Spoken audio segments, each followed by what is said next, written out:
نحكي مخالفات المروريه ابو ظبي. في كثير ناس تسالني عن موضوع مخالفات المروريه ابو ظبي، رح ارجع اقول لك انه حاليا في رابط جديد رح احط لك اياه تحت بالوصف.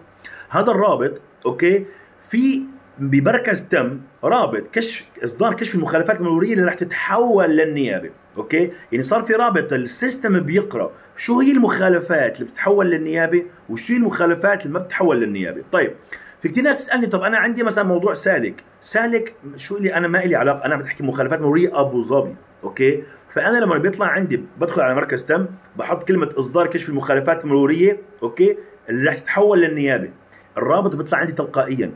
بعد ما يطلع عندي الرابط اوكي اصدرت طلعت الكشف ورفعته على السيستم وخلصت الموضوع وين بالمحكمه.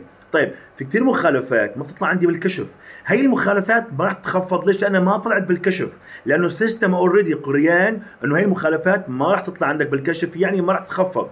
في كثير ناس تسالني عن موضوع سالك، هل راح تخفض مخالفات سالك ولا لا؟ مخالفات سالك اوكي في دبي يعني احكي مع سالك، ما فيك يعني عندك بطاقة سالك مضروبة، عندك صار في خطأ بالدفع، انت ما شيكت على الرصيد، هذه موضوع متخصصة لها علاقة بالطرق والار تي اي في دبي. اوكي لما نحكي عن مخالفات مرورية ابو ظبي ماشي يعني خصصنا المخالفات المرورية. في ناس بتحكيني عن مواقف اوكي مواقف بابو ظبي، طب هاي المواقف في الى هيك وفي الى هيك، بمعنى اصح المخالفات هلا انا عندي مخالفات في مواقف اوكي صدرت انا الكشف في مرور ابو ظبي ما تخفضت معي، فمعناتها ما راح تتخفض.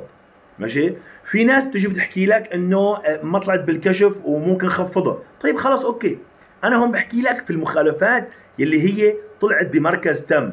فهمت علي كيف؟ المخالفات اللي طلعت اوتوماتيكال بالسيستم بمركز تم هي رح تتخفض. في كثير ناس تسالني مثلا انا مخالفات، انا سيارتي ابو ظبي بس عندي مخالفات عجمان، اوكي هذه ما لها علاقه بمرور ابو ظبي، انت رح تخفض مخالفاتك بمرور ابو ظبي هي اللي رح تطلع بالكشف بمركز تم، ما لي علاقه بمخالفات الشارقه، ما لي علاقه بمخالفات دبي سالك الى اخره الى اخره بامارات ثانيه. مخالفات ابو ظبي مختلفه كليا، كل اماره ترتيب وكيف فيك تخفض فيها المخالفات المروريه. عموما الموضوع هذا حاليا في رابط جديد انا رح احط لك اياه، اذا في عندك اي سؤال اتصل علي بساعدك، بنفوت على الرابط بنحول بنخلص اللي بدك اياه. اسمي ابو الليل، سلامات.